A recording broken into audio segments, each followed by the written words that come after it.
and make sure they don't set him up. All right, so let's get to this interview. 232 people hit the like button, please. Let's get to this interview. Again, it's just a raw interview. I wanted to mock it up, but I didn't have time. So, so I'm gonna just share it with y'all. I'll be over here. What she said, Sports Unplugged. I was making a video talking about reporters asking about Shedeur Sanders. The fact that he's been sabotaged to try to blame his fan base, therefore indirectly blaming him. I run into someone in the same space, and he was like, "Are you?" He heard me talking about it, so he wanted to share. He's from Cleveland. Y'all check this out. This is a gift. You can say your social and your name if you want. All right. So my name is Saint. I'm an R&B artist. I'm from Cleveland, Ohio. Biggest Browns fan. All of my people know I am. So I just wanted to say, as far as Shedeur, the city is behind you, man. We see the sabotage, and it's clear, and they don't want somebody like you to win. But the city behind you, we're excited for you. Kevin Stefanski and the whole Browns organization did not believe in Shedeur, and he's ready to prove all of the haters wrong. So make sure y'all stay tuned to her podcast so that you stay up to date with everything, and go Browns. One question. Talk to me. Would you say that Browns fans are also Shedeur Sanders fans?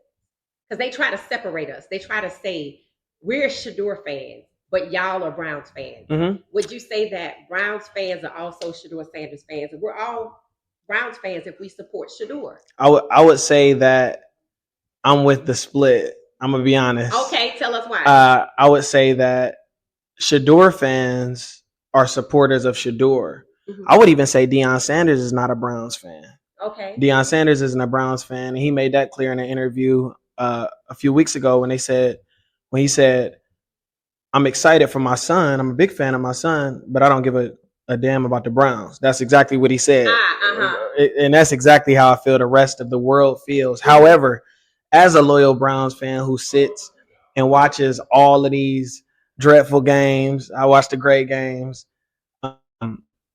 Me going through that, I know that they wouldn't want to go through the same thing if Shedeur wasn't our quarterback.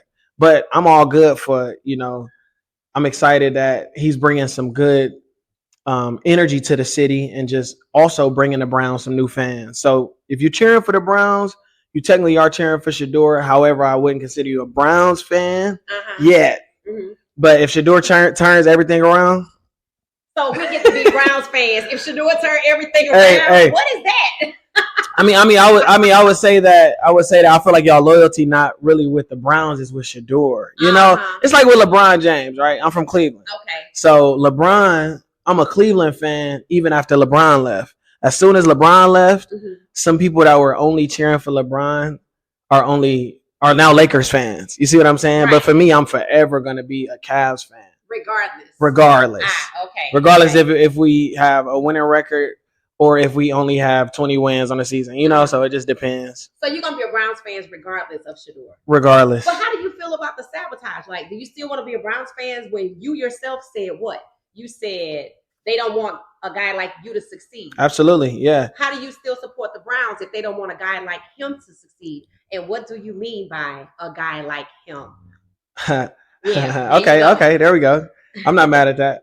I would say, a black man with his head on his shoulders and that's not afraid to express himself and be himself. Okay. And he comes from successful stock, and they don't like that. Okay. They don't like that. Deion was prime time, and when he walked in the room was shaking with stardom. Mm-hmm. They don't want that same thing to happen for another young black quarterback. They think he comes off as arrogant. They think that he's, they make up whatever. Yeah, they make up whatever. They make up whatever, and that's crazy. I feel like, as far as being a Browns fan, and the reason why, mm-hmm. I guess I'm a Browns fan is just the way I was bred.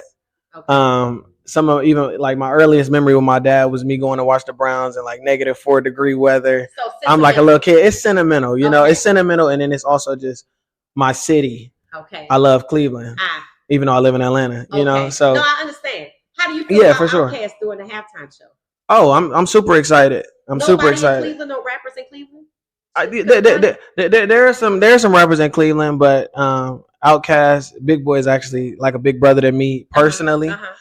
So I don't think it's anybody better that should be doing that show, especially with them just being inducted into the Hall of Fame, which is the greatest honor. Congrats to Outkast on that. So yeah, I'm super excited. Okay, good. I think Big gonna light it up. Yeah, definitely make sure you follow me on Instagram at MalcolmNext. Saint White checking out. I appreciate y'all. Okay, thank you. And thank y'all so much. All right, thank you so much. I appreciate you guys. All right, so funny. When he came up, I was in the middle of I had just finished the earlier part of the video. And he came over, and I guess I was still in my mode. And I don't know what he asked me, and I was like, yes. But it turned out to be good, right? It turned out to be great. And finally, I got a Browns fan right here in Atlanta. So y'all heard him say that he really does not consider us Browns fans. He considers us Shedeur Sanders fans because he's going to be a Browns fan no matter what. And I'm like, okay, that's fine. But he also added a lot of Browns fans rolling with Shedeur Sanders fans. So what that means is the Browns organization cannot split their own fan base to avoid being held accountable for allowing Kevin Stefanski to sabotage Shedeur Sanders. And it is distasteful and likely corrupt to put a camera in front of Shedeur Sanders after being targeted by Kevin Stefanski and sabotaged for months to ask him on camera, whereby the contracts practically demand loyalty, to ask him about his boss in front of everyone, knowing his boss would see. It just points to intimidation, coercion, and potential corruption within the Browns organization. All right, so this Shanola girl checking out surprise of the day, running into a Browns fans up here in Atlanta. All right, so how y'all think I did? I thought I did good, but y'all know I got some questions in. So how you a Browns fan if you know they sabotage? You know what I mean? I gotta ask, right? Because I'm a Saints fan, but I'ma just call it like it is, right? I can't get down with y'all no more because I can't let y'all do that like that. But I know what he meant when he said it was sentimental, right? I knew exactly what he meant. I always want to know when the Falcons playing the Saints. If you watch my stories, I posted Juvenile was having on, he got a podcast, and he was on there with Manny Fresh, the DJ, and they were talking about, as Saints, you can lose to anybody else. The Saints can lose to anybody, but you cannot lose to Atlanta. That's how serious it is. And Manny Fresh was talking about how he on the 85 South tour out of Atlanta. He the DJ, and they want him to wear some Falcons gear because, you know, they all got these collaborations in Atlanta. And he said, bro, I can't put that on, partner. He said, I'm Saints. Right. You just can't be out here all willy-nilly switching sides, right? Like, I'm telling you, y'all don't understand. Like, you're talking large groups of people traveling together consistently in the cold, all kind of weather, just to come to the Falcons games. It's not a surprise. I live here. My mama actually have a picture of her on Peachtree somewhere, and I was nowhere near thought of. And then here I live here. I just lived on Peachtree. So I'm just saying, right? Like, it's not a surprise. We came here so much, and it is sentimental. But at the same time, I understood what he was saying. But, you know, your girl had to get them questions in. I had to ask. But did y'all notice? He said he really get down with the split, that we're not Browns fans because once Shedeur gone, we gone. He right about that. And when he said Coach Prime, he said, see, Coach Prime not a Browns fan because he said, F the Browns, I ain't with the Browns. I don't think he cussed. He just said he wasn't worried about the Browns. But that was, I felt like that was a little taken out of context because of what they was doing to Shedeur. So I don't think they could hold that against Coach Prime.